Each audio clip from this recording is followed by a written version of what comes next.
John chapter 19 begins with Jesus still before Pilate, the politician.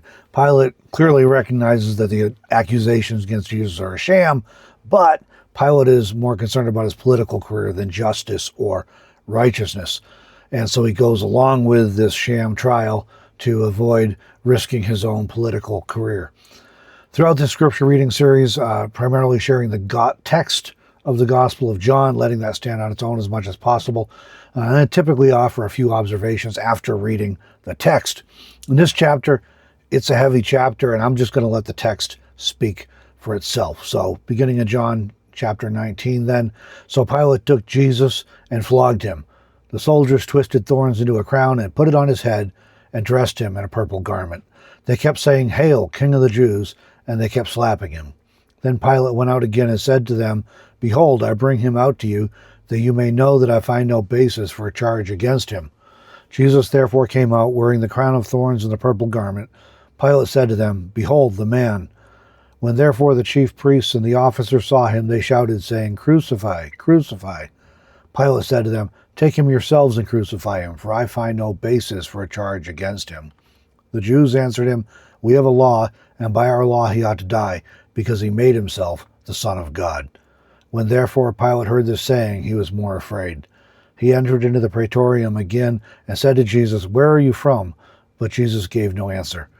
Pilate therefore said to him, "Aren't you speaking to me? Don't you know that I have power to release you and have power to crucify you?" Jesus answered, "You would have no power at all against me unless it were given to you from above. Therefore, he who delivered me to you has greater sin." At this, Pilate was seeking to release him, but the Jews cried out, saying, "If you release this man, you aren't Caesar's friend. Everyone who makes himself a king speaks against Caesar." When Pilate therefore heard these words, he brought Jesus out and sat down on the judgment seat at a place called the Pavement, but in Hebrew, Gabbatha. Now it was the preparation day of the Passover, at about the 6th hour. He said to the Jews, "Behold, your king."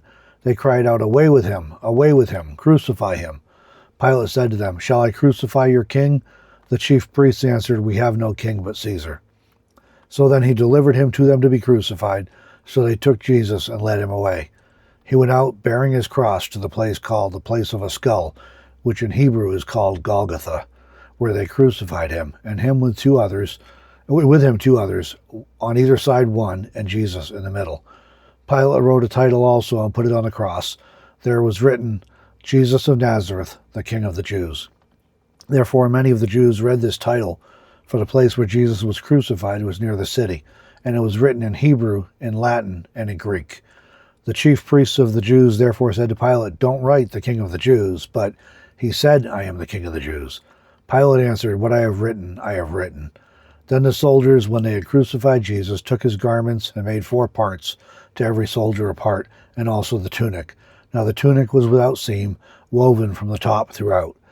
Then they said to one another, "Let's not tear it, but cast lots for it to decide whose it will be, that the scripture might be fulfilled, which says, 'They parted my garments among them, they cast lots for my clothing.' Therefore the soldiers did these things. But standing by Jesus' cross were his mother's sister Mary, the wife of Clopas, and Mary Magdalene. Therefore when Jesus saw his mother and the disciple whom he loved standing there, he said to his mother, 'Woman, behold your son.' Then he said to the disciple, 'Behold your mother.' From that hour the disciple took her to his own home. After this, Jesus, seeing that all things were now finished, that the scripture might be fulfilled, said, 'I am thirsty.' Now a vessel full of vinegar was set there, so they put a sponge full of the vinegar on hyssop, and held it in his mouth.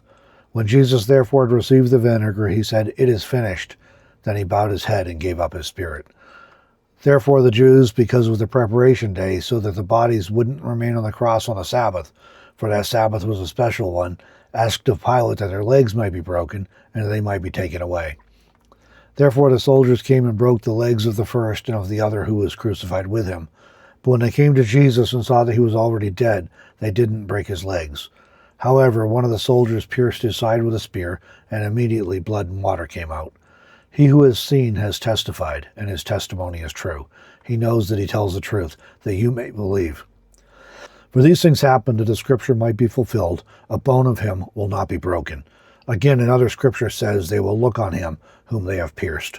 After these things, Joseph of Arimathea, being a disciple of Jesus, but secretly for fear of the Jews, asked of Pilate that he might take away Jesus' body. Pilate gave him permission. He came, therefore, and took away his body. Nicodemus, who at first came to Jesus by night, also came, bringing a mixture of myrrh and aloes, about 100 Roman pounds. So they took Jesus' body and bound it in linen cloths with the spices, as the custom of the Jews is to bury. Now in the place where he was crucified there was a garden.